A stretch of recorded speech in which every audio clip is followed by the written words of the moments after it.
আরো কিছু অভিযোগ জামাত এবং এনসিপি জোটের তৃণমূল পর্যায় থেকে করা হয়েছে। যেমন তারা বলেছেন যে একই অভিযোগ, যেমন ঋণ খেলাপি বিএনপির অনেক ধরনের নেতার বিরুদ্ধে আছে, তাদের কাউকেই কারো নমিনেশনই বাতিল করা হয় নাই, কিন্তু জামাতের অনেক নেতার, কয়েকজন নেতার নমিনেশন বাতিল করা হয়েছে।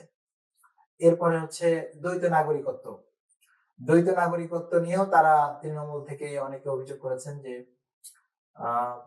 বিএনপি নেতারাও অনেকেই দ্বৈত নাগরিকত্ব সাবমিট করেছেন, তারা বাতিলের আবেদন করেছেন, সেটা দেখিয়ে অনেক বিএনপি নমিনির মনোনয়ন বৈধ করা হয়েছে। কিন্তু একই কাজ করেছেন জামাতের নমিনিরা, জামাতের প্রার্থীদের, তাদের কিন্তু আবার দ্বৈত নাগরিকত্ব দেখিয়ে তাদের নমিনেশনটা বাতিল করা হয়েছে।